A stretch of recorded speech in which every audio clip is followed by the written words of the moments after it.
चार भाई हैं। कौन कौन से चार भाई? कौन है? सनकादिक, सनक, सनंदन, सनातन और सनक कुमार, ये चार भाई हैं सनकादिक जी। अच्छा, इनकी एक विशेषता है। विशेषता क्या है?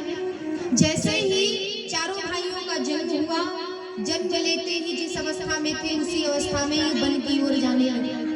इनके पिता ब्रह्मा जी ने इन्हें सृष्टि रचना का भार सौंपना चाहा कि पुत्र, अब तो तुम्हारा जन्म हो गया है, अब पिता को छुट्टी दे दो और सृष्टि रचना का भार तुम संभालो। लेकिन चारों भाइयों ने सनक, सनंदन, सनातन, सनत कुमार ने हाथ जोड़ करके कहा, पिताश्री हमारा मन संसार में नहीं लगता, हमारा मन तो केवल केवल रघुनाथ जी के चरणों में लगा हुआ है, हमारा मन तो केवल गोविंद की भक्ति में लगा हुआ है। हमें आज्ञा दीजिए कि हम अपने प्रभु की भक्ति करें, अपने प्रभु का वन में जाकर के ध्यान करें। इस संसार में कुछ नहीं रखा, ये सृष्टि रचना का भार आप ही संभालिए, हमें सृष्टि रचना से कोई लेना देना नहीं। सनकादिक जी की विशेषता क्या? ये चारों भाई, इनकी आयु मात्र 5 वर्ष की होती है, 5 वर्ष के बालक। ना ये 5 वर्ष से घटते हैं और ना ही 5 वर्ष से इनकी उम्र अधिक होती है, यानी ये ना घटते हैं ना बढ़ते। एक ही आयु 5 वर्ष की आयु। आज यही सनकादिक जी महाराज अपना विचार देते हुए नारद से कहते हैं, नारद क्या मैं पागल था? मेरे पिता ब्रह्मा जी मुझे सृष्टि रचना का भार सौंपना चाहते थे, लेकिन मैंने उनकी आज्ञा नहीं मानी। मैंने उनसे निवेदन किया कि मुझे वन में जाकर के मुझे गोविंद की भक्ति करने दीजिए, मेरे गोविंद की आराधना करने दीजिए, गोविंद का ध्यान करने दीजिए। मैं पागल नहीं था, मैं जानता था नारद कि संसार में कोई सुख नहीं है। अरे सच्चा सुख तो केवल रघुनाथ जी की भक्ति करने से ही प्राप्त हो सकता। सनकादिक जी महाराज अपना विचार देते हुए कहते हैं, श्री राम स्तोराज ग्रंथ में वर्णन आता है कि तत्व स्वरूपम पुरुषम पुराणम स्वतेज शापुरित विश्वमेकम राजाधिराजम रवि मंडलस्थम विश्वेश्वरम रामहम भजामि, विश्वेश्वरम रामहम भजामि। आज मैं स्वयं ये कहता हूँ, सनकादिक जी कहते हैं, मैं स्वयं कहता हूँ कि संसार में कोई सुख नहीं है। मैं पागल नहीं था जो जन्म लेते ही भगवान का ध्यान करने के लिए, अपने गोविंद का ध्यान करने के लिए वन को चला गया। मैं जानता था कि संसार में कोई सुख नहीं है। यदि सच्चा सुख मनुष्य को प्राप्त करना है, आनंद प्राप्त करना है, तो एकमात्र भगवान की शरण में चले जाओ और भगवान के चरणारविंदों में अपने मन को लगा दो, तभी तुम्हें सच्चे आनंद की प्राप्ति हो सकती है, सच्चे सुख की प्राप्ति हो सकती है। दूसरा कोई साधन है ही नहीं, अन्यथा ऐसे ही आप संसार में इस कलयुग में भवसागर में भटकते रहिए। कोई पूछने वाला नहीं है, कोई साथ देने वाला नहीं है। सनकादिक जी ने अपना विचार दिया। अब चौथे पंच कौन है? चौथे पंच हैं सुखदेव जी महाराज। सुखदेव जी से भी नारद जी ने वही प्रश्न किया, लेकिन सुखदेव जी का विचार जानने से पूर्व मैं सुखदेव जी के विषय में थोड़ा निवेदन करूं। उनका जन्म कर्म कैसा रहा, कैसे सुखदेव जी का जन्म, और उनको इस पृथ्वी पर, इस धराधाम पर लाने का श्रेय किसको जाता है? तो सुखदेव जी को तो इस धरा पर लाने का श्रेय नित्य किशोरी श्री राधा रानी जी को ही जाता है। एक बार राधा रानी की गोद में नन्हे से सुखदेव जी, पक्षी के रूप में नन्हे से सुखदेव जी उनकी गोद में खेल रहे हैं। उस समय श्री राधा जी ने कहा सुखदेव जी से कि हे मेरे पुत्र, तुझे पृथ्वी लोक पर जाना होगा, पृथ्वी पर जाना होगा, और पृथ्वी पर जाकर के मेरे प्रभु के कथाओं का, मेरे कन्हैया के, मेरे कृष्ण की कथाओं का प्रचार प्रसार करना। सुखदेव जी ने कहा, माँ यदि आपकी आज्ञा मान करके मैं पृथ्वी पर चला गया, तो ये जो 2-4 माला मैं आपकी और प्रभु की करता हूँ ना, ये भी छूट जाएगी, क्योंकि संसार में यदि पड़ गया सांसारिक मोह माया में, तो ये जो मैं आपके नाम का स्मरण करता हूँ, जो भजन करता हूँ, ये सब छूट जाएगा। मैं संसार में पड़ना नहीं चाहता।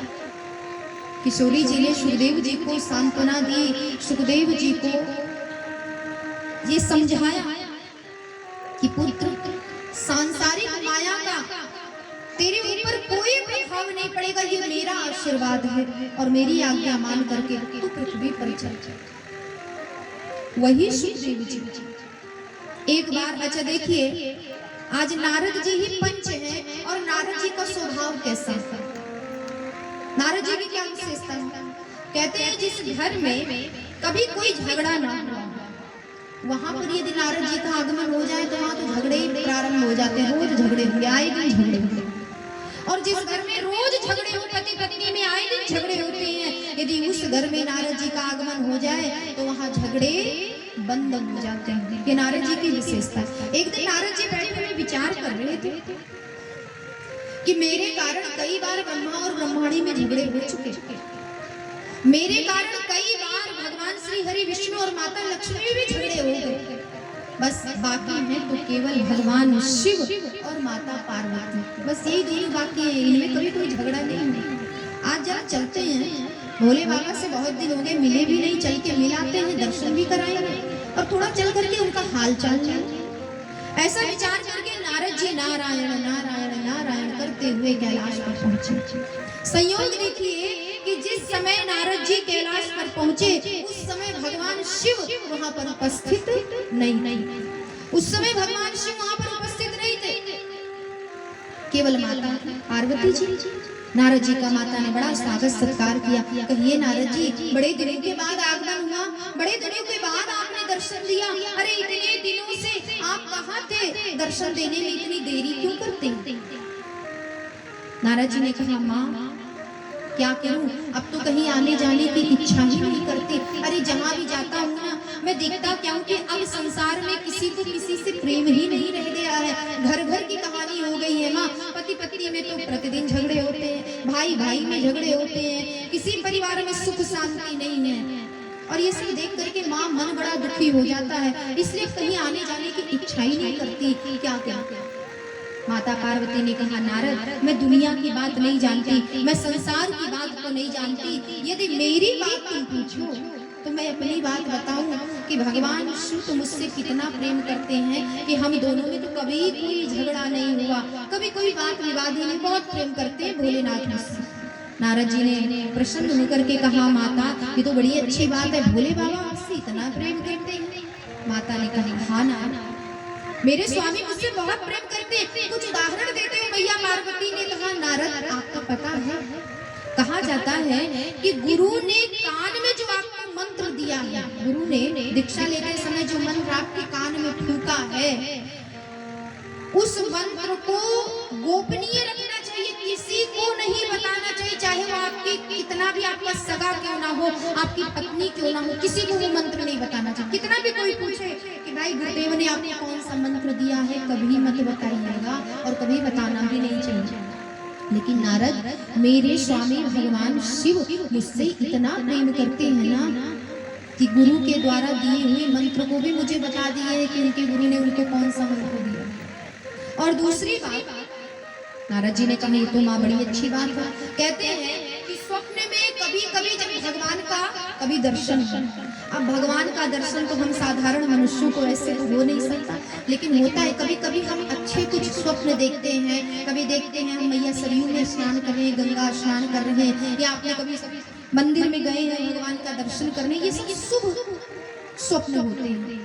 तो जो भी कभी आप अगर स्वप्न में शुभ स्वप्न आप देखें, भगवान का दर्शन करते हुए देखें, सरयू गंगा में स्नान करते हुए देखें, तो शुभ स्वप्न के विषय में कभी किसी को बताना नहीं चाहिए, उसको भी गोपनीय रखना चाहिए। बता देने से क्या होता है कि वो जो शुभ स्वप्न का जो फल है वो फल भी नष्ट हो जाता है, इसलिए किसी को नहीं बताना चाहिए। हाँ यदि आपने कभी बुरा स्वप्न देखा तो उस बुरे स्वप्न को किसी न किसी से अवश्य बता दे, और यदि किसी से नहीं बता पा रहे हैं तो किसी आम का वृक्ष देखे, उस आम के वृक्ष के नीचे खड़े हो जाए और वहीं पर जा करके अपने दुस्वप्न की बात, यानी जो आपने अशुभ स्वप्न देखा है उस स्वप्न की चर्चा आम के वृक्ष के नीचे खड़े होकर कर, तो उस अशुभ स्वप्न का फल जो है वो नष्ट हो जाता है, लेकिन शुभ स्वप्न किसी को बताना नहीं चाहिए। पार्वती जी कहते हैं नारद जी मेरे स्वामी को यदि भगवान का जब जब दर्शन हुआ है तब मेरे स्वामी ने भगवान के दर्शनों के बारे में मुझे बता दी कि आज मैंने राम का दर्शन किया, अपने आराध्य देव प्रभु श्री राम जी का मैंने दर्शन किया, आज मैंने कृष्ण का दर्शन किया। यानी प्रभु का जब जब दर्शन होता है तो दर्शन की बात भी मेरे स्वामी मुझसे बता देते, वो भी मुझसे नहीं छुपाते। इतना प्रेम करते हैं नारद जी मेरे स्वामी मुझसे, भगवान शिव से। नारद जी मुस्कुराते हुए कहते, माता ये तो बड़ी प्रसन्नता की बात है, बड़ी अच्छी बात है कि आपके स्वामी भगवान शिव आपसे इतना प्रेम करते। तब तो आपको ये भी बताए होंगे ना कि वो अपने गले में जो सदैव मुंडों की माला पहन करके रखते हैं, अरे उस माला में किसके मुंड लगे हैं ये भी तो आपको बताए होंगे। तो माता शांत, बड़ा आश्चर्य हुआ माता को, इतना प्रेम करते हैं, सब कुछ बताया, लेकिन स्वामी ने कभी मुंडों की माला के बारे में तो नहीं बताया। अब माता ने नारद जी से पूछा, मेरे स्वामी ने तो नहीं बताया, तो नारद जी आप ही बता दीजिए ना कि उस माला में किसके मुंड हैं और क्यों उस माला को अपने गले में मेरे स्वामी सदैव धारण किए रहते हैं। नारद जी ने कहा, माँ बड़ा विलंब हो रहा है, आज्ञा दीजिए। नारायण नारायण, अब ये बात तो आप अपने स्वामी से ही पूछिएगा, हमें बड़ी देरी हो रही है, अभी जाना है वैकुंठ धाम जाना है, भगवान विष्णु का भी दर्शन करना है। सो नारायण नारायण आज्ञा दीजिए, भगवान शिव से पूछिएगा। क्या करने आए थे नारद जी? आग लगाने आए थे, आग लगाए, झगड़ा लगाया, नारायण नारायण करते हुए चल पड़े। इधर से नारद जी जा रहे हैं कैलाश से और उधर से भगवान शिव का आगमन हो रहा है। भगवान शिव ने नारद जी को देखा, क्या बात है नारद, कहाँ से चले आ रहे हो? नारद जी ने शिव जी के चरणों में प्रणाम किया और कहा, बोले बाबा गए थे कैलाश पर आपका दर्शन करने, सो आप तो मिले नहीं, मैंने माता का दर्शन किया, आप मार्ग में मिल गए, मार्ग में ही आपका दर्शन हो गया। और एक बात बताऊं, थोड़ा जल्दी कैलाश पर जाइए, मैया ने आपको याद किया है।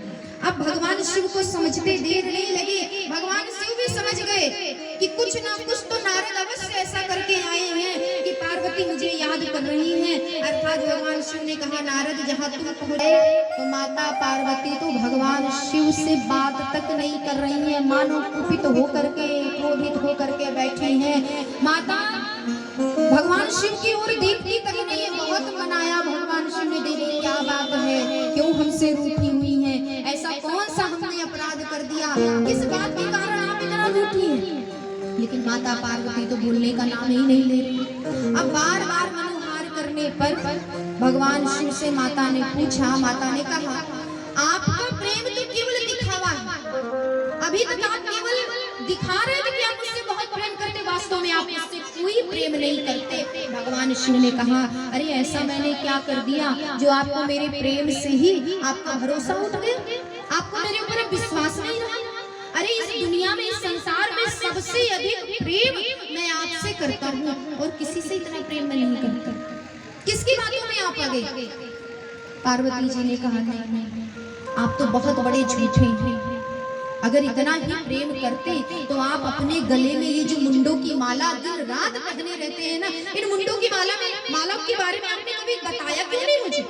भगवान शिव को भी बड़ा आश्चर्य हुआ कि देवी पार्वती ने कभी मुंडों की माला के बारे में नहीं पूछा और आज मुंडों की माला के बारे में पूछ रहे। आज भगवान शिव जब मुंडों की माला के बारे में माता पार्वती ने पूछा तो भगवान शिव के नेत्र सजल। भगवान शिव ने कहा, देवी मुंडों की माला के विषय में तुम जानना चाहते हो कि इस माला में किसके मुंड पिरोए हुए? तो आज सुनो, ये मुंडों की माला ही सबसे बड़ा प्रमाण है कि मैं आपसे कितना प्रेम करता हूँ। जानना चाहती है इस माला में किसके मुंड पिरोए हुए? तो जब जब आप जगत कल्याण के लिए, लीला करने के लिए नया शरीर धारण करती हैं और अपने शरीर का परित्याग करती हैं, तब तब मैं आपके मृत शरीर के मुंड को अपने इस माला में पिरो करके अपने गले में लटका लेता हूँ, गले में पहन लेता हूँ। संसार का कौन सा ऐसा महापुरुष होगा जो पत्नी की मृत्यु के बाद उसके मृत शरीर के मुंड को गले में लटका करके घूमे? लेकिन देवादिदेव महादेव ऐसे महापुरुष हैं और अपनी पत्नी, अपनी अर्धांगिनी माता पार्वती से इतना प्रेम करते हैं कि उनके जब जब लीला धारण करने के लिए माँ अम्बे अपने शरीर का परित्याग करती हैं, अश्रुओं की धारा बह चली। आज हाथ जोड़ करके भगवान शिव से क्षमा याचना मांग रही है कि हे प्रभु, बहुत बड़ा मुझसे अपराध अपराध हो गया, मैं कहाँ नारद जी की बातों में आ गई और मैंने आपके प्रेम पर भी संदेह कर लिया। लेकिन आज मैं आपसे हाथ जोड़ करके एक विनती करती हूँ और इसके साथ साथ एक प्रश्न करना चाहती हूँ। हे स्वामी, आपने कहा कि मैं जगत कल्याण के लिए, लीला करने के लिए अपने शरीर का जगत त्याग करती हूँ, तब आप मेरे मृत शरीर के मुंड को माला बना करके गले में धारण कर लेते हैं। तो मैं आपसे ये पूछना चाहती हूँ स्वामी कि आप अमर हैं, आप तो कभी शरीर का परित्याग नहीं करते और आपने ऐसा कौन सा अमृत पी लिया है जिसके कारण आप कभी मरते नहीं हैं?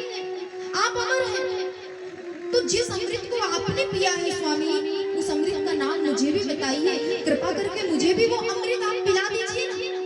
तो जो अमृत आपने पिया वही अमृत मुझे जब आप पिला देंगे तो मेरा और आपका कभी बिछोह भी नहीं होगा, मैं भी अमर हो जाऊंगी। फिर मुझे जगत कल्याण के लिए अपने शरीर का परित्याग नहीं करना पड़ेगा। शरीर रहते हुए ही इसी शरीर से मैं अनेक रूप धारण करके मैं जगत का कल्याण करूंगी, मैं लीला करूंगी। लेकिन ऐसा कोई जो अमृत आपने पिया ना, वो अमृत आप मुझे भी पिला दीजिए तो हम दोनों का कभी बिछोह ही नहीं होगा, एक दूसरे से अलग भी नहीं होंगे। और जब अलग नहीं होंगे, मेरी मृत्यु ही नहीं होगी, मुझे शरीर त्यागना ही नहीं पड़ेगा, तो आपको फिर मेरे मुंड को माला में धारण नहीं करना पड़ेगा। वो अमृत मुझे भी पिला दीजिए। माता पार्वती के मुख से ये निवेदन सुन करके भगवान शिव माता से कहते हैं, देवी जिस अमृत का मैंने पान किया है, उस अमृत का नाम अमर कथा अमृत है। जो अमर कथा सुन लेता है वो अमर हो जाता है। तो मैंने उस अमृत का पान करके मैं तो अमर हो गया। वो अमृत सर्वसाधारण व्यक्ति नहीं सुन सकता। माता ने कहा, प्रभु मैं तो कोई सर्वसाधारण नहीं हूँ, मैं तो आपकी अर्धांगिनी हूँ, मुझे भी वो अमृत आप पिलाइए ना। भगवान शिव ने कहा, देवी वो अमृत मैं ऐसे तुम्हें नहीं पिला सकता। बहुत से लोग ऐसे भी हैं, बहुत से वक्ता ऐसे हैं जो कहते हैं भगवान शिव ने माता पार्वती को निवेदन करने पर अमर कथा कैलाश पर ही सुनाई। और यदि भगवान शिव कैलाश पर माता को अमर कथा सुनाते तो कैलाश पर तो भगवान शिव के अनेक गण भी निवास करते थे। सर्प आदि, नंदी आदि, नंदी भृंगी, ये सब गण भी तो थे, तो सब तो अमर कथा सुन करके अमर हो जाते। तो ये तो प्रश्न ही नहीं है ना कि भगवान शिव ने अमर कथा कैलाश पर सुनाई। नहीं, अमर कथा कैलाश पर भगवान शिव ने नहीं सुनी। माता ने बार बार निवेदन किया, बार बार आग्रह किया और माता के निवेदन को सुन करके, कथा के प्रति माता का अनुराग देख करके भगवान शिव जगत जननी माँ जगदम्बा पार्वती को लेकर के वहां पर गए। कहाँ? कौन सा स्थान? अमरनाथ, जिसे आज हम अमरनाथ के नाम से जानते हैं। भोलेनाथ माता पार्वती को लेकर के उसी स्थान पर गए और वहां पर एक बहुत विशाल गाय बट वृक्ष था। उस वृक्ष के नीचे जाकर के भगवान शिव ने बड़ी जोर से अपने डमरू को बजाया। अब डमरू बजाने का कारण क्या था कि डमरू की उस आवाज को सुन करके वहां के जितने भी जीव जंतु हैं वो सब के सब भाग जाएं, क्योंकि सर्वसाधारण जीव जंतु अमर कथा सुनने का अधिकारी नहीं। और हुआ भी नहीं। भगवान शिव के डमरू की आवाज सुन करके जितने भी जीव जंतु थे सब के सब वहां से पलायन कर गए, सब के सब चले गए। लेकिन जिस वृक्ष के नीचे भोले बाबा बैठ करके माता पार्वती को कथा सुनाने के लिए जा रहे थे, उसी वृक्ष के ऊपर एक नर तोते का घोंसला था और उस घोंसले में कुछ ही दिन पूर्व एक मादा तोते ने अंडा दे रखे थे। इधर भगवान शिव उस घोंसले को छोड़ करके, अंडे को छोड़ करके, माता पिता तो उड़ गए डमरू की आवाज सुन करके। अब अंडा उसी घोंसले में रह गया। इधर भगवान शिव को ये ज्ञात ही नहीं है कि उस घोंसले में कोई अंडा भी। भगवान शिव आसन बिछा करके वहां पर बैठ गए और नीचे में आसन, एक आसन माता पार्वती ने बिछाया और वहीं पर हाथ जोड़ करके बैठ गए। भगवान शिव ने माता पार्वती को कथा सुनने का नियम बताया कि देवी अमर कथा को सुनते समय बीच बीच में हुकारी अवश्य भरती रहना। भगवान शिव ने नेत्र बंद किए, अमर कथा सुनाना प्रारंभ करते हैं। माता पार्वती जी बड़े अनुराग से, बड़े प्रेम से अमर कथा सुन रही हैं। हूँ स्वामी, हूँ स्वामी, हूँ स्वामी पुकारी भी भर रही हैं। लेकिन संयोग देखिए, जिस बात का डर था भोलेनाथ को वही संयोग से कथा सुनते सुनते माता पार्वती को निद्रा आ गई। माता पार्वती सो गई। इधर माता पार्वती जी सोई और उधर उस घोंसले में जो अंडा था वो अंडा फूट गया।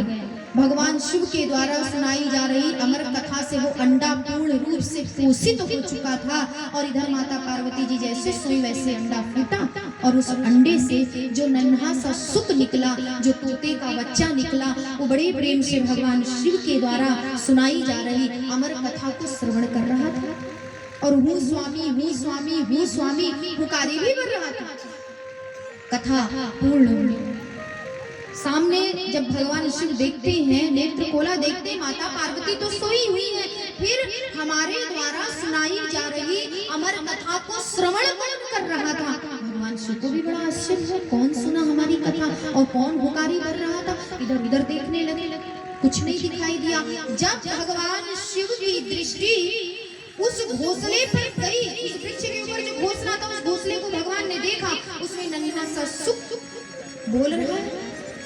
अब उसकी आवाज सुन करके भगवान शिव को समझते देर नहीं लगी कि अवश्य इस तोते के बच्चे ने ही अमर कथा सुनी है, वो भी चोरी से सुनी, अर्थात इसने तो ब्रह्म विद्या की चोरी की। भगवान शिव को बड़ा क्रोध है। क्रोधित होकर के भगवान शिव अपना त्रिशूल उठा करके उस सुक को, उस तोते के बच्चे को मारने के लिए दौड़े। जैसे ही उस तोते के बच्चे को मारने के लिए भगवान शिव दौड़े, वो तोते का बच्चा अपने प्राण बचाने के लिए घोंसला छोड़ करके उड़ गया और उड़ते उड़ते उस स्थान पर पहुंचा जहां पर व्यास जी महाराज अपना आश्रम बना करके निवास कर रहे थे। श्री बद्रीनाथ धाम में व्यास जी का बड़ा सुंदर आश्रम था। अब व्यास जी के आश्रम का नाम क्या है? सम्यप्रास आश्रम। व्यास जी किसके पुत्र हैं? व्यास जी सत्यवती माता के पुत्र हैं। व्यास जी की पत्नी का नाम है विकटा देवी। अब अपनी पत्नी के साथ में व्यास जी उस कुटिया में बड़े आनंद से निवास करते थे और इस प्रकार से वो तोते का बच्चा अपने प्राणों को बचाते हुए व्यास जी के पत्नी के मुख के द्वारा उनके गर्भ में प्रवेश कर गया। प्रेम से बोलिए श्री सुखदेव भगवान की। मुख में प्रवेश कर गया। अब इधर भगवान शिव तोते के बच्चे को मारने के लिए पीछे पीछे व्यास जी के आश्रम तक चले आए और बड़ी जोर जोर से बोले, बाबा आवाज लगा रहे हैं, व्यास जी उस चोर को बाहर निकालिए, उस चोर को बाहर निकालिए, बिना मृत्यु दंड दिए यहाँ से मैं जाने वाला नहीं हूँ। व्यास जी कुटिया से बाहर आकर के कहते हैं, बाबा अरे किस चोर की बात कर रहे हैं? कौन सा चोर? और आपकी ऐसी कौन सी चोरी करके वो आ गया कि आप इसे मारने के लिए यहाँ तक चले आए? तो भगवान शिव ने कहा, एक नन्हा सा सुक जो आपके आश्रम में चला आया है उसे बाहर निकालिए, बिना मृत्यु दंड दिए यहाँ से जाने वाला नहीं हूँ। अरे उसने ब्रह्म विद्या की चोरी की है। कैसे ब्रह्म विद्या? भगवान शिव ने सारा वृत्तांत कह सुनाया व्यास जी को कि मैं देवी पार्वती को अमर कथा सुना रहा था, वो बीच में सो गई और उसके बाद ये तोते का बच्चा अमर कथा चोरी से इसने सुन ली, अर्थात मैं तो इसे बिना मृत्यु दंड दिए यहाँ से जाऊंगा नहीं, इसने ब्रह्म विद्या की चोरी की। व्यास जी महाराज आज भगवान शिव के इन वचनों को सुन करके मंद मंद मुस्कुराते हुए कहते, बाबा आप तो बड़े भोले हैं। अरे संसार के लोग ऐसे ही थोड़ी ना आपको भोले बाबा कहते हैं, आप सच में बड़े भोले हैं।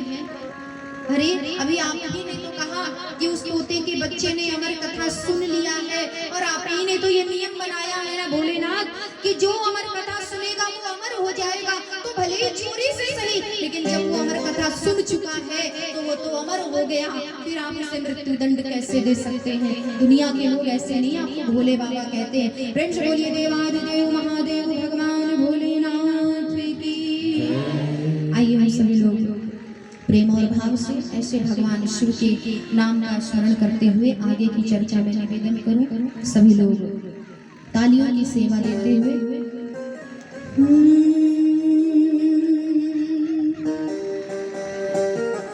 तेरा पल पल बीता जाए मुख से जप ले नमः शिवाय, कि तेरा पल पल बीता जाए मुख से जप ले नमः शिवाय, तेरा पल पल बीता जाए मुख से जप ले नमः शिवाय, तेरा पल पल बीता जाए मुख से जप ले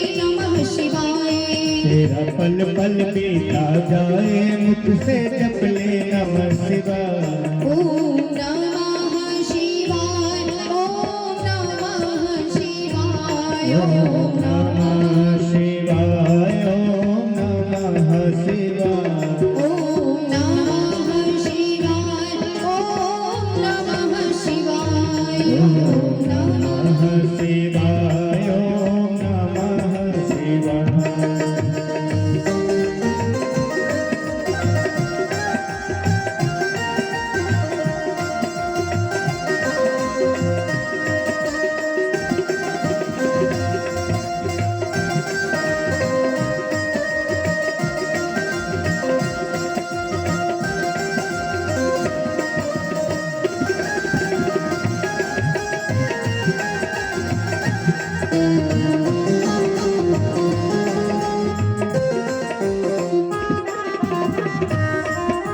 शिव शिव तुम तो हृदय से बोलो, मन मंदिर का पर्दा खोलो। शिव शिव तुम हृदय से बोलो, मन मंदिर का पर्दा खोलो। शिव शिव तुम तो हृदय से बोलो, मन मंदिर का पर्दा खोलो। शिव शिव शिव तुम हृदय से बोलो, मन मंदिर का पर्दा खोलो।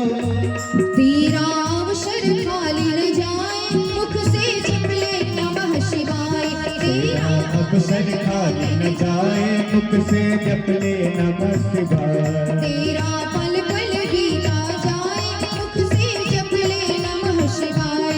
तेरा पल पल बीता जाए, मुख से जप ले नमः शिवाय। ओम नमः शिवाय, ओम नमः शिवाय, ओम नमः शिवाय, ओम नमः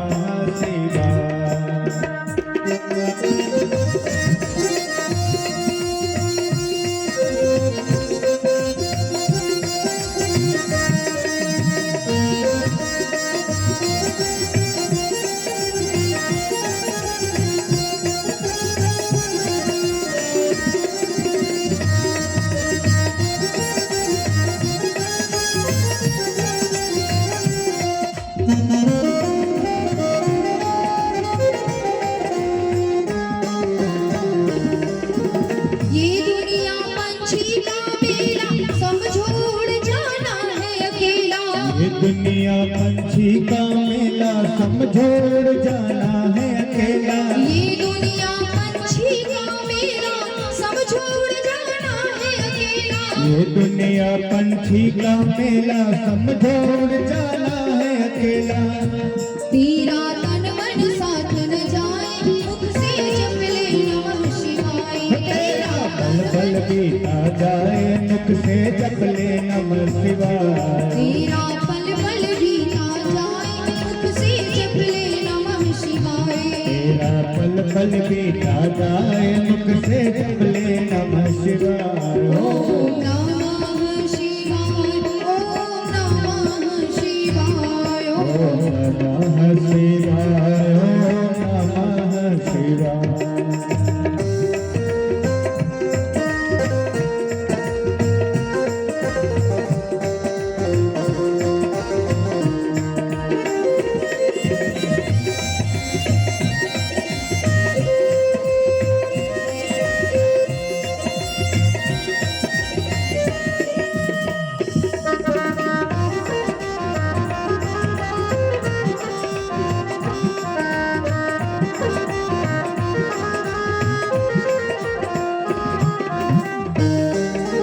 शिव पूजन में मस्त रहे जा, भक्ति सुधा रस पान किए जा।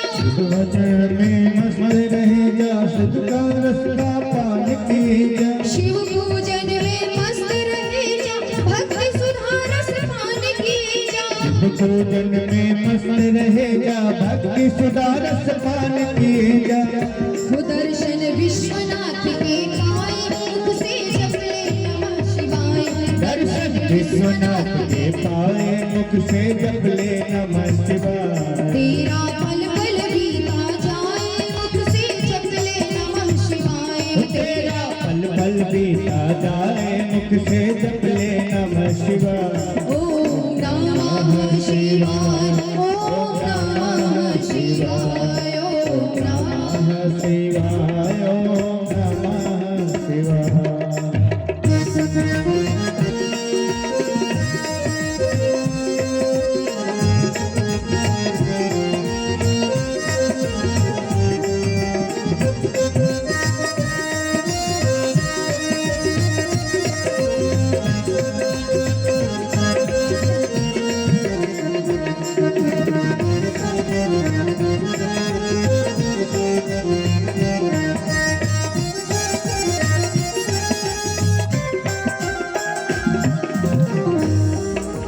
मुसाफिरी जब पूरी होगी चलने की तैयारी होगी। मुसाफिरी जब पूरी होगी चलने की तैयारी होगी। मुसाफिरी जब पूरी होगी चलने की तैयारी होगी। मुसाफिरी जब पूरी होगी चलने की तैयारी होगी।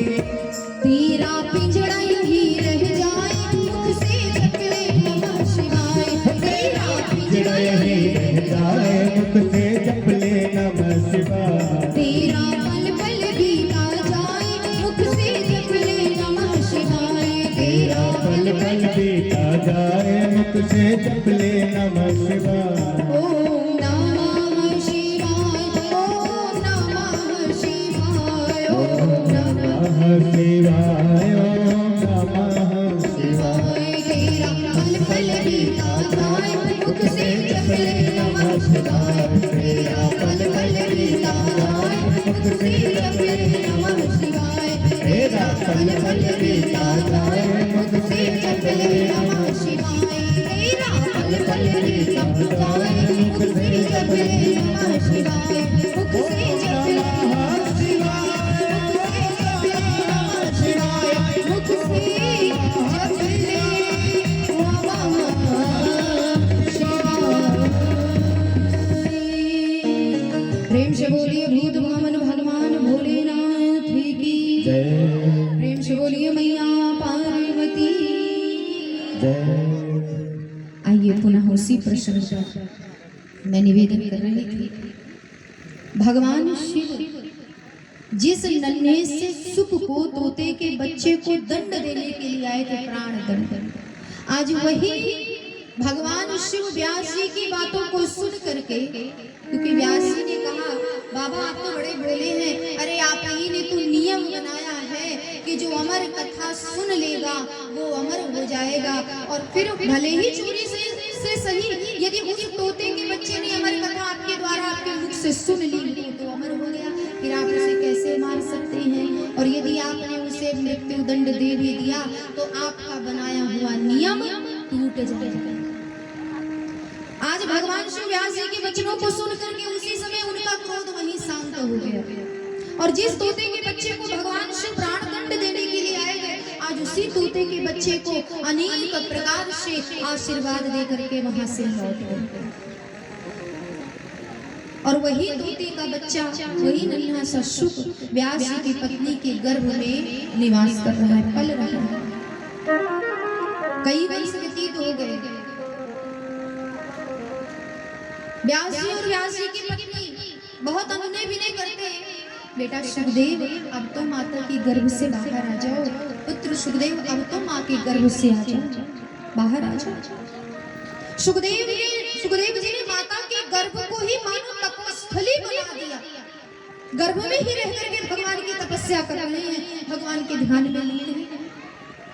वो माता के गर्भ से बाहर आने का नाम ही नहीं है। 12वां वर्ष चल रहा है। व्यास जी कहते हैं बेटे माता के गर्भ से बाहर आ जाओ। माता को कष्ट होता है, लेकिन सुखदेव जी कहते हैं कि हे पिताश्री, यदि मैं माँ के गर्भ से बाहर आ गया तो बाहर आते ही मुझे सांसारिक माया दबोच लेगी और मैं सांसारिक मोह माया में पड़ना नहीं चाहता, विष्णु की माया मुझे पकड़ लेगी। हाँ, एक शर्त पे मैं माँ के गर्भ से बाहर आऊंगा, जब स्वयं मायापति भगवान श्री हरि विष्णु आकर के मुझे ये आशीर्वाद दे कि उनकी माया का मेरे ऊपर कोई प्रभाव नहीं पड़ेगा, तभी मैं माँ के गर्भ से बाहर आऊंगा। और सज्जनों, आना पड़ा स्वयं भगवान हरि विष्णु को भगवान श्री हरि विष्णु वहां प्रकट हुए। उन्होंने सुखदेव जी को आशीर्वाद दिया कि हे बेटे सुखदेव, माता के गर्भ से बाहर आ जाओ। मैं तुम्हें आशीर्वाद देता हूँ, वचन देता हूँ कि मेरी माया का तुम्हारे ऊपर कोई प्रभाव नहीं पड़ेगा, तुम माया से परे रहोगे। भगवान विष्णु के आशीर्वाद स्वरूप आशीर्वाद प्राप्त करने के बाद ही सुखदेव जैसे परमहंस महाज्ञानी माँ के गर्भ से 12वें वर्ष बाहर आते हैं, प्रकट होते। प्रेम से बोलिए श्री सुखदेव भगवान की। अब आप बताइए, यदि इस संसार में सुख होता तो क्या सुखदेव जैसे परमहंस महाज्ञानी क्या माँ के गर्भ में रहना पसंद करते? वो जानते हैं कि संसार में कोई सुख नहीं है। अरे सच्चा सुख तो केवल प्रभु की भक्ति करने से ही प्राप्त होता है। इसलिए सुखदेव जी माँ के गर्भ से बाहर नहीं आना चाहते। अब जैसे ही सुखदेव जी माता के गर्भ से बाहर आए, जिस अवस्था में माँ के गर्भ से आए, उसी अवस्था में सुखदेव जी वहां से जाने लगे। पिताजी व्यास जी बहुत रोकने का प्रयास करते, बेटे सुखदेव कहाँ जा रहे हो अपने पिता को छोड़ करके, माता को छोड़ करके। लेकिन सुखदेव जी का सांसारिक मोह माया से कोई लेना देना ही नहीं था।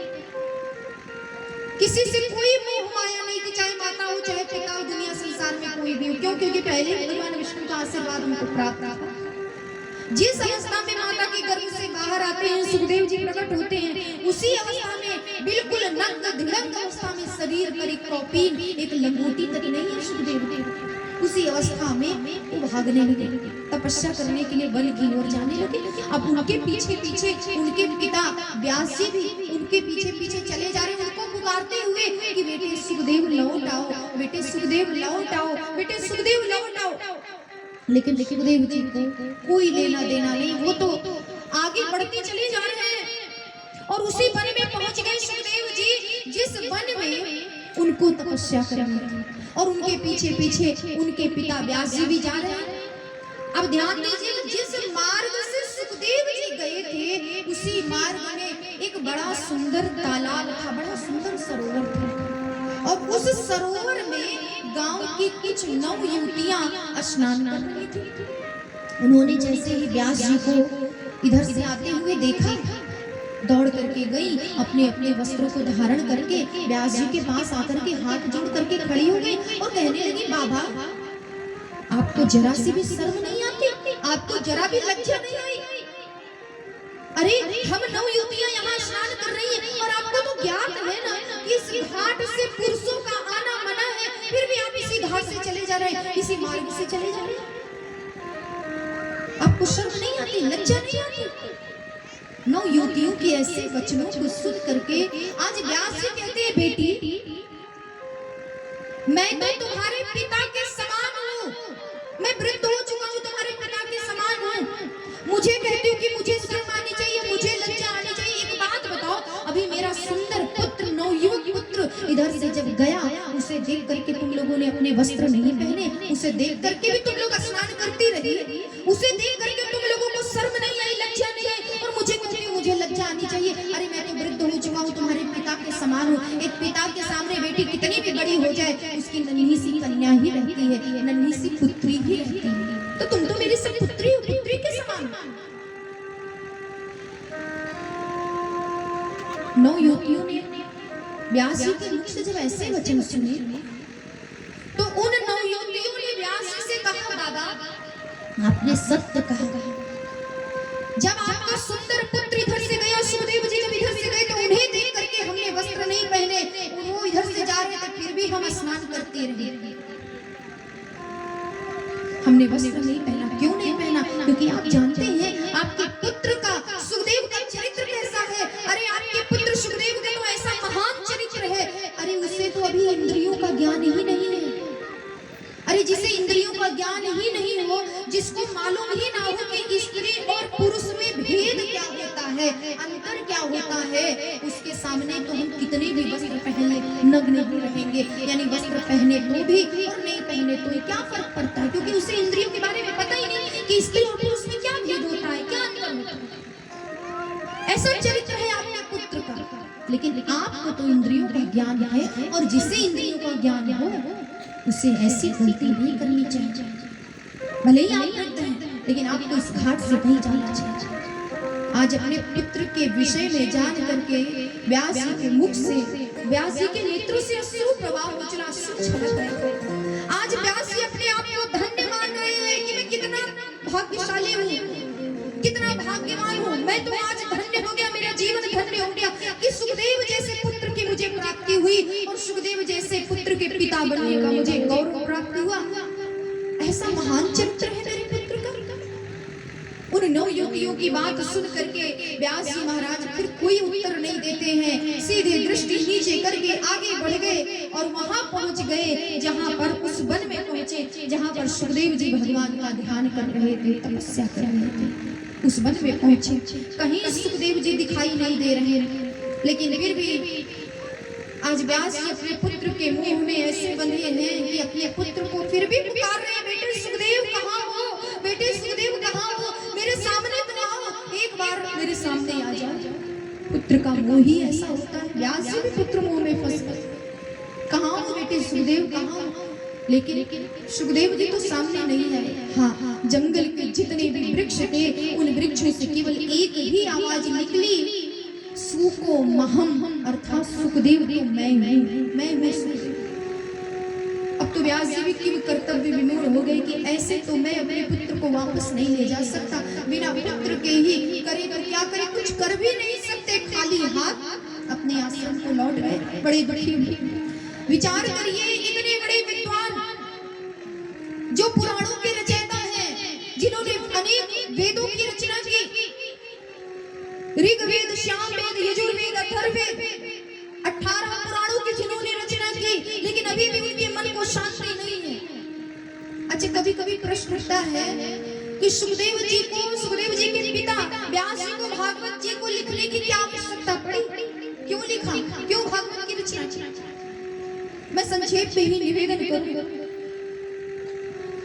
व्यास जी महाराज 18 पुराणों की रचना की, वेदों की रचना की है, लेकिन फिर भी उनके मन को शांति नहीं मिली। कहते हैं कोई कवि, कोई लेखक जब कविता लिखता है, जब कोई पुस्तक लिखता है और लिखने के बाद जब तक उसे तृप्ति नहीं मिल जाती तब तक उसे शांति नहीं। वही स्थिति यहाँ पर व्यास जी ने देखा कि वेदों की भाषा तो बड़ी कठिन है, पुराणों की भाषा तो बड़ी कठिन है। कहते हैं वेदों को अगर कोई पढ़ता है तो उसे शुद्ध उच्चारण करना चाहिए, शुद्ध पढ़ना चाहिए, लेकिन सब तो इतने विद्वान नहीं है कि जो वेदों की भाषा को समझ करके शुद्धता के साथ पढ़ सके। जो इतना पढ़े लिखे नहीं है, जिसको इतना ज्ञान नहीं है, वो अर्थ का अनर्थ भी कर देते हैं, यानी गलत पढ़ देते हैं। तो श्लोक को गलत पढ़ना और वेदों को गलत पढ़ना, गलत उच्चारण करना भी बहुत बड़ा पाप होता है, बहुत दोष होता है। मन को बड़ी अशांति। व्यास जी ने सूक्ष्म रूप धारण करके, नन्हा सा छोटा सा रूप धारण करके जब दुनिया का, संसार का भ्रमण करते हैं तो देखते क्या है कि दुनिया, मैंने वेदों की रचना कर दी, पुराणों की रचना कर दी, लेकिन ये दुनिया अभी भी संसार में ही रमी हुई है। वही उठना बैठना, खाना पीना, रोना हंसना, गाना सोना, बस यही दुनिया वाले कर रहे हैं। कोई भगवान का नाम नहीं लेता, कोई भगवान की भक्ति नहीं करता। ये देख करके सुखदेव जी के पिता व्यास जी बड़े दुखी हुए। अब उनको दुखी देख करके नारद जी आ गए। नारद जी ने पूछा, प्रश्न किया, क्या बात है सत्यवती नंदन, क्या बात है, क्यों दुखी हैं, क्यों इतने अशांत हैं?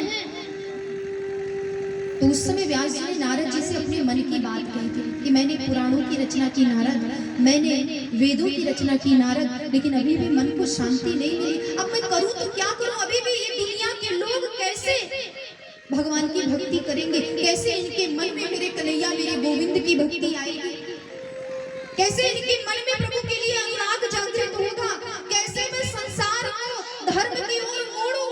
कोई ऐसा ग्रंथ बताओ ना। इतने ग्रंथों की रचना कर दी, लेकिन कोई ऐसा ग्रंथ नहीं है कि जिससे ये संसार के लोग जागृत हो सके, ये संसार के लोग धर्म की ओर अग्रसर हो सके। मैं करूं तो क्या करूं? इसलिए मैं बहुत दुखी हूं। नारद जी ने कहा, आपने वेदों की रचना की, पुराणों की रचना की, लेकिन अभी एक ग्रंथ बाकी है जिसकी रचना आपको ही करना है। व्यास जी ने कहा, वो कौन सा ग्रंथ ग्रंथ है, वो कौन सा पुराण है? तो नारद जी ने कहा अभी आपको श्रीमद् भागवत जैसे महान ग्रंथ की रचना करनी है व्यास जी। अब तो व्यास जी कहते हैं कहा नारद मैं इतना वृद्ध हो चुका हूँ, अब मुझसे किसी ग्रंथ की कोई रचना नहीं हो पाएगी, अब बुढ़ापे में ये सब मैं नहीं कर सकता, जो करना था कर चुका। नारद जी ने कहा यदि भगवान का आश्रय ले लो, गुरुदेव का आश्रय ले लो तो सब संभव है। गुरु का ध्यान करो, गुरुदेव का आश्रय ले लो, चरण आश्रय ले लो, गुरुदेव सब कुछ संभव है। मेरे पिता ब्रह्मा जी, जिनको भगवान श्री हरि विष्णु, देखिए भगवान श्री हरि विष्णु के पुत्र हैं ब्रह्मा जी। ब्रह्मा जी के पुत्र हैं, ब्रह्मा जी के पुत्र कौन है? वशिष्ठ जी। वशिष्ठ जी के पुत्र हैं शक्ति, शक्ति के पुत्र हैं पराशर, और पराशर के पुत्र हैं वेदव्यास। तो मेरे पिता ब्रह्मा जी ने भगवान श्री हरि विष्णु से 2 मंत्रों की भागवत को सुना, वही 2 मंत्रों की भागवत को मेरे पिता ब्रह्मा ने मुझे सुनाया, और आज वही 2 मंत्रों की भागवत मैं आपको सुनाता हूँ, आपको दान देता हूँ, और आप उन्हीं 2 मंत्रों को विस्तार पूर्वक श्रीमद् भागवत के 18,000 श्लोकों में परिवर्तित कीजिए, भागवत की रचना कीजिए। प्रेम से बोलिए भागवत भगवान की। तो नारद जी के कहने पर व्यास जी ने श्रीमद् भागवत जैसे ग्रंथ की, महान ग्रंथ की रचना की। भागवत कोई पन्ना नहीं है, भागवत कोई पोथी नहीं है, भागवत तो साक्षात मेरे कन्हैया का निवास स्थान है, जिसमें मेरे गोविंद मेरे कन्हैया निवास करते हैं। ये कोई साधारण ग्रंथ नहीं। भागवत जैसे ग्रंथ की रचना कर दिए व्यास जी नारद जी के कहने पर। लेकिन अब यहाँ प्रश्न उठता है कि सबसे पहले भागवत किसको पढ़ाएं और किसको सुनाएं? भागवत कोई साधारण ग्रंथ नहीं, और भागवत को सुनने का प्रथम अधिकारी तो वही हो सकता है जिसने काम और क्रोध पर विजय प्राप्त किया। यद्यपि आज व्यास जी जानते हैं कि दुनिया में, संसार में मात्र मेरा ही पुत्र ऐसा है जिसने काम और क्रोध पर विजय प्राप्त किया, लेकिन यदि मैंने अपने ही पुत्र को बुला करके और अपने पुत्र सुखदेव को भागवत सुना दी, भागवत पढ़ा दी, तो दुनिया के लोग क्या कहेंगे कि देखो तो अपना ही पुत्र मिला के शिष्य बनाने के लिए, अरे किसी दूसरे के बालक को शिष्य बना देते। कभी कभी होता है, गुरु की एक इच्छा होती है कि मुझे जो शिष्य मिले वो अधिकारी शिष्य मिले, बुद्धिमान शिष्य मिले, और शिष्य की भी यही इच्छा होती है कि मुझे जो गुरु मिले वो धर्मवान गुरु मिले, अच्छा गुरु मिले, जिससे हमारा कल्याण हो सके। अब यहाँ पर व्यास जी ने अपने पुत्र सुखदेव को बुलाने के लिए अपने कुछ नन्हे नन्हे शिष्यों को बुलाया, और उसमें श्रीमद् भागवत के कुछ श्लोकों को, पूरे श्लोक नहीं, आधे श्लोकों को लिख करके उन शिष्यों को दिया और आज्ञा दी, जाओ उस वन में जाओ जहाँ पर मेरा पुत्र सुखदेव भगवान का ध्यान कर रहा है, वहीं जाकर के इन श्लोकों का उच्चारण करो, इन श्लोकों का गान करो। वो नन्हे से शिष्य गुरु की आज्ञा का पालन करते हुए उसी वन में पहुंचे जहाँ पर सुखदेव जी भगवान का ध्यान कर रहे थे। कहीं दिखाई नहीं दे रहे, बिल्कुल अंतर ध्यान है, कहीं नहीं दिख रहे। अब जैसे ही वो नन्हे नन्हे शिष्य बड़े भाव से, बड़े अनुराग से उन श्लोकों का उच्चारण करने लगे, तो उन श्लोकों को सुन करके सुखदेव जी अपने आप को रोक नहीं पाए और उन शिष्यों के सामने में प्रकट हो गए और उनसे पूछने लगे, अरे भैया, इसमें तो मेरे प्रभु के सुंदर स्वरूप का वर्णन है, ये श्लोक तुम्हें किसने सुनाया, ये श्लोक तुम्हें किसने बताया? उन नन्हे नन्हे शिष्यों ने कहा कि हे सुखदेव जी, यही श्लोक नहीं, अरे ऐसे 18,000 श्लोकों की रचना आपके पिता ने की है, भागवत जी की रचना आपके पिता ने की है। यदि आपको श्रवण करना है तो आप अपने पिता के आश्रम में जाकर के, मेरे गुरुदेव व्यास जी के आश्रम में जाकर के उन श्लोकों को श्रवण कर सकते हैं और व्यास जी के मुख से, अपने पिता के मुख से भागवत रूपी कथा का रसपान कर सकते हैं। अब तो सुखदेव जी भगवान से तो विमुख रह नहीं सकते। श्रीमद् भागवत की कथा को श्रवण करने के लिए, श्रीमद् भागवत को अध्ययन करने के लिए, अपने पिता के मुख से भागवत रूपी कथा को श्रवण करने के लिए सुखदेव जी अपने आप को रोक नहीं पाए, चल पड़े, अपने पिता के आश्रम जी विचार करिए, पिता का प्रेम व्यास जी को, व्यास जी जो सुखदेव जी के पिता हैं, आज व्यास जी का प्रेम सुखदेव जी को नहीं लौटा कर ले आया। आज भागवत जी ने सुखदेव जी को बुला करके लाया है उनके पिता के पास। ये भागवत जी की महिमा है। सुखदेव जी अपने पिता के आश्रम में आए, निवेदन करने लगे, पिताश्री मुझे भागवत सुनाइए ना, भागवत पढ़ाइए ना। लेकिन उस समय व्यास जी ने अपने पुत्र सुखदेव को आज्ञा दी, ऐसे नहीं पुत्र, ऐसे भागवत नहीं सुना सकते, पहले यहाँ से जाओ, राजा जनक के पास जाओ और राजा जनक से वेद और शास्त्र पढ़ करके आओ, तब मैं तुम्हें भागवत पढ़ाऊंगा। अब राजा जनक कोई साधारण महापुरुष नहीं है, वेद शास्त्र के ज्ञाता हैं, बहुत बड़े ज्ञानी हैं राजा जनक। ज्ञानियों में यदि किसी की चर्चा आती है तो राजा जनक की चर्चा पहले आती है। और इधर व्यास जी ने राजा जनक को आज्ञा दे दी कि मैं अपने पुत्र सुखदेव को आपके पास में भेज रहा हूँ, आपको इसकी परीक्षा लेनी है कि इसने काम क्रोध पर विजय प्राप्त किया या नहीं किया। आपको मोहर लगानी है, यदि आपने मोहर लगा दी तो संसार के लोग भी फिर मेरे ऊपर उंगली नहीं उठाएंगे कि अपना ही पुत्र मिला शिष्य बनाने के लिए, अपना ही पुत्र मिला भागवत को पढ़ाने के लिए, भागवत की कथा सुनाने के लिए। फिर संसार के लोग कोई उंगली नहीं उठाएगा, सब मान लेंगे, मेरे ऊपर कलंक नहीं लगेगा।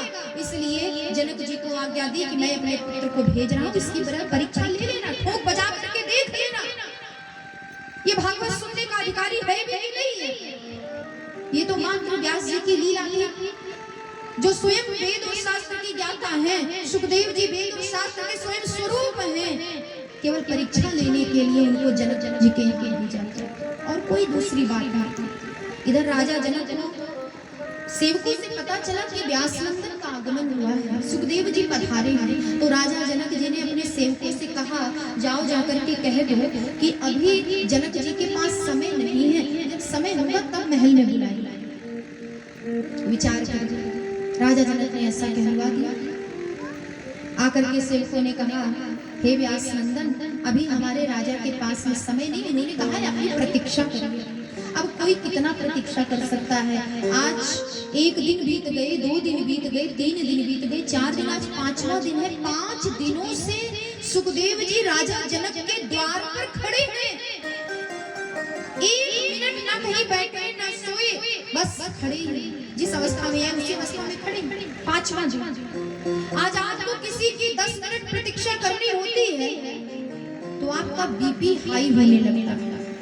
अरे इतनी देर से मैं प्रतीक्षा कर रहा हूँ, अभी तक नहीं बुलाया, अभी तक मेरा नंबर नहीं आया, ब्लड प्रेशर हाई होने लगता है। लेकिन धन्य है सुखदेव जी महाराज, 5 दिनों से राजा जनक की खड़ी खड़ी प्रतीक्षा कर रहे हैं। अब महल के भीतर बुलाए, अब महल के भीतर बुलाए।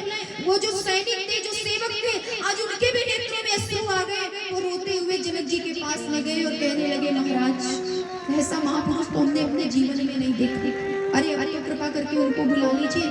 जनक जी ने कहा, जाओ देखो, अगर मुख में क्रोध की एक भी रेखा दिखाई देना तो उन्हें उसी समय वापस भेज दे, जाओ देखो।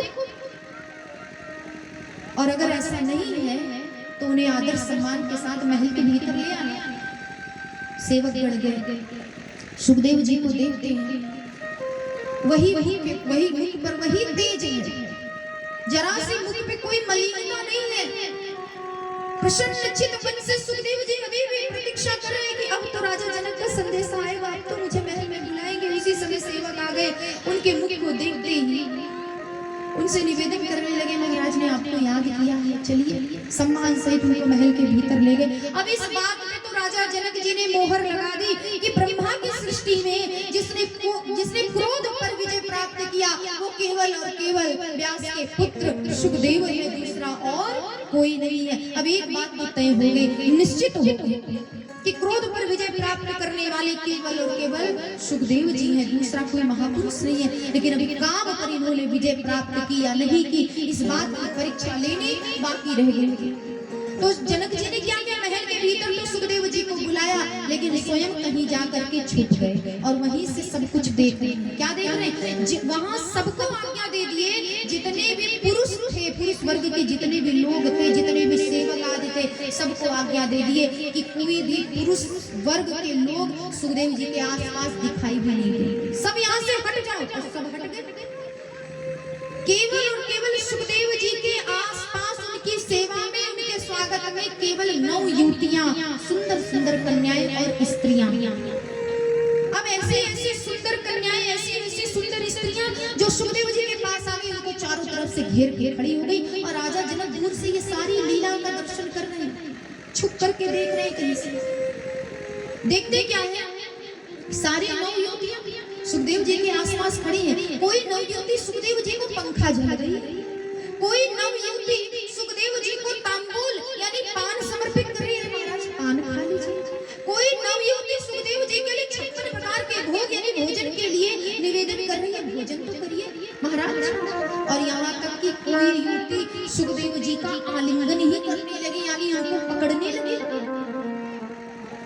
लेकिन धन्य है सुखदेव जी महाराज, एक से एक सुंदर नवयुवतियां हैं, सुंदर सुंदर कन्याएं हैं, लेकिन उनको देख करके भी, अरे जिनकी सुंदरता को देख करके इंद्र जैसे देवता भी विचलित हो सकते हैं, लेकिन आज ऐसी सुंदर नवयुवतियों को देख करके सुखदेव के मन में जरा भी काम जागृत नहीं हुआ, उनके मन में किसी भी प्रकार का कोई विकार नहीं हुआ।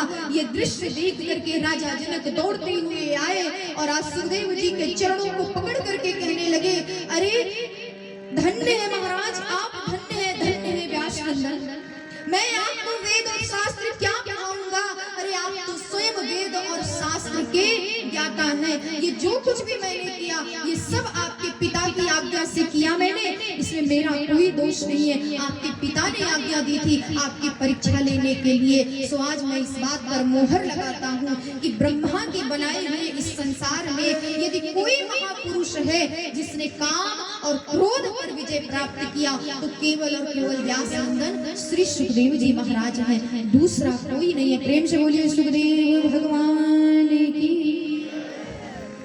आज वही सुखदेव जी महाराज परीक्षा दे करके, परीक्षा पूर्ण रूप से पास करके अपने पिता व्यास जी के पास में आए। व्यास जी भी बड़े प्रसन्न हैं, क्योंकि आज व्यास जी को इस बात की प्रसन्नता है कि मुझे मेरा अधिकारी शिष्य मिल गया। आज व्यास जी ने सुखदेव जी का जनेऊ संस्कार किया, कौपीन यानी लंगोटी पहनाई, क्योंकि पुराणों की विद्या दिगंबर नहीं पढ़ सकता, इसलिए सुखदेव जी को कौपीन पहनाई गई, लंगोटी धारण करवाई, जनेऊ हुआ और तत्पश्चात सुखदेव जी को व्यास जी ने श्रीमद् भागवत की कथा को श्रवण कराया, भागवत को पढ़ाया। प्रेम से बोलिए भागवत भगवान की। तो मैं निवेदन कर रही थी, आप लोग पुनः उसी प्रसंग पर थोड़ा पीछे आ जाइए, पंचों के विषय में। चौथे पंच कौन थे? सुखदेव जी महाराज। सुखदेव जी से नारद जी ने प्रश्न किया था, आप बताइए संसार का सुख श्रेष्ठ है या संसार बनाने वाले प्रभु श्री सीताराम जी के चरणों का सुख श्रेष्ठ है? लेकिन सुखदेव जी का विचार जानने से पूर्व आइए सभी लोग 2 बार भगवान नाम संकीर्तन और तत्पश्चात आगे की चर्चा निवेदन करेंगे। सभी लोग तालियों की सेवा देते हुए प्रेम से बोलिए वृंदावन बिहारी लाल की, श्री राधा माधव सरकार की।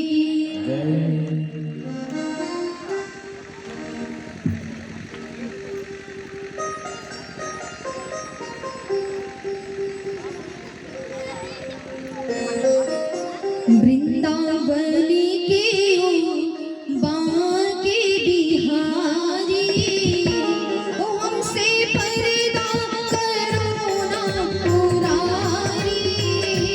वृंदावनी के बांके बिहारी, हमसे पर्दा करो ना पुरारी। वृंदावनी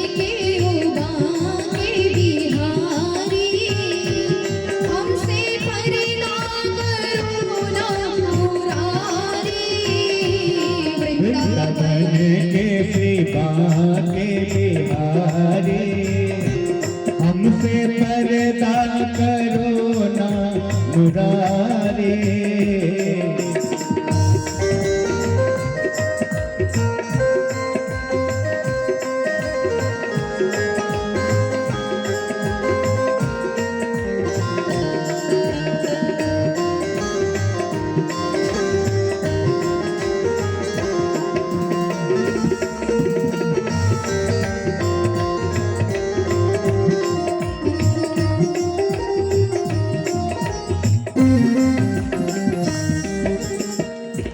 हम तुम्हारे पराए नहीं हैं, गैर के दर पे आए नहीं हैं। हम तुम्हारे पराए नहीं हैं, घर के घर पे आए नहीं हैं। हम तुम्हारे पराए नहीं हैं, गैर के दर पे आए नहीं हैं। हम तुम्हारे पराए नहीं हैं, घर के घर पे आए नहीं हैं। हम तुम्हारे पुराने पुजारी, हम तुम्हारे पुराने पुजारी। हमसे पर्दा करो ना मुरारी, वृंदावन के बागे बिहारी। हमसे पर्दा करो ना मुरारी, वृंदावन के बागे बिहारी।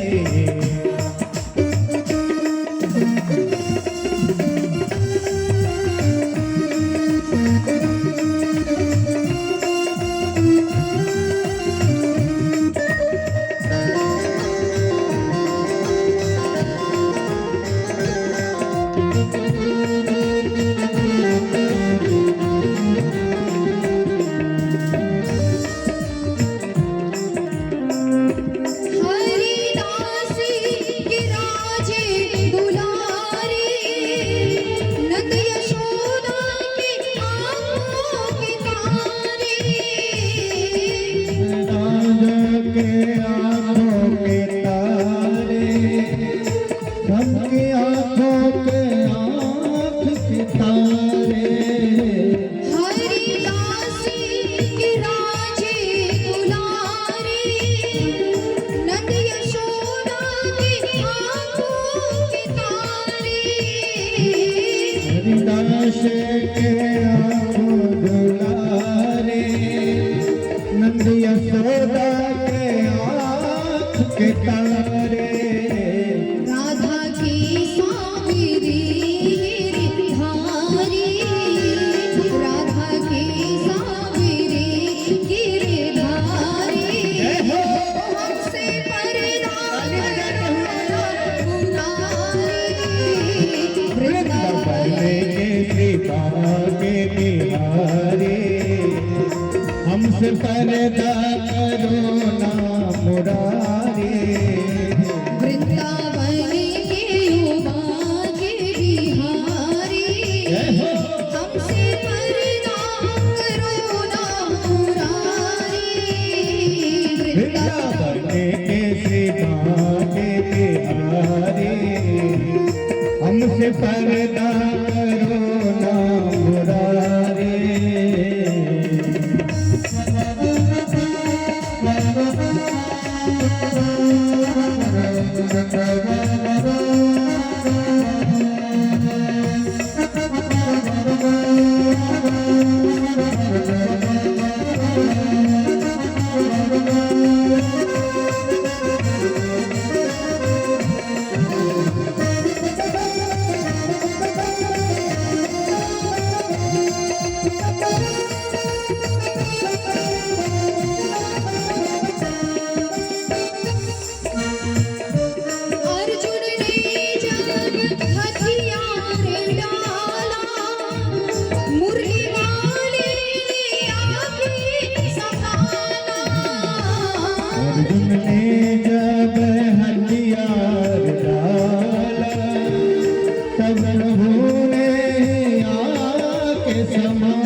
पर्दा करो ना मुरारे, वृंदावन की उदासी बिहारी, हमसे पर्दा करो ना मुरारे, वृंदावन की उदासी बिहारी, हमसे पर्दा करो ना मुरारे, वृंदावन की उदासी बिहारी, हमसे पर्दा करो ना मुरारे। प्रेम से बोलिए वृंदावन बिहारी लाल की, राधा माधव सरकार की। नारद जी ने सुखदेव जी से प्रश्न किया, उनका विचार जानने के लिए कि हे सुखदेव, हे परमहंस महाज्ञानी, आप बताइए संसार का सुख श्रेष्ठ है या संसार बनाने वाले प्रभु श्री सीताराम जी के चरणों का सुख श्रेष्ठ? वे कहते हैं नारद, मैं जानता हूँ कि इस संसार में कोई सार नहीं है, ये संसार तो बिल्कुल आसार है। संसार का जो सुख है वो क्षण भंगुर सुख है, क्षण मात्र के लिए संसार में हमें सुख प्राप्त हो सकता है, लेकिन सदा के लिए जो शाश्वत सुख है वो केवल और केवल रघुनाथ जी की भक्ति करने से ही मिल सकता है। नारद, मैं पागल तो नहीं था जो जन्म लेते ही मेरे पिता ने मुझसे भी कहा था कि मैं सृष्टि रचना का भार, अर्थात मेरे पिता ने मुझसे कहा था, मुझे बहुत रोका, लेकिन नहीं, मैं सांसारिक मोह माया में पड़ना नहीं चाहता था। मैं केवल और केवल जन्म लेते ही भगवान की तपस्या करने, भगवान की भक्ति करने, ध्यान करने वन की ओर चला गया। जन्म लेते ही मैं चला गया। मैं जानता था कि संसार में कोई सुख नहीं है, सच्चा सुख, सच्चा आनंद तो केवल रघुनाथ जी की भक्ति करने से ही मिल सकता है। सुखदेव जी महाराज अपना विचार देते हुए कहते हैं कि ध्येयं सदा परिभवग्नमभीष्टदोहं,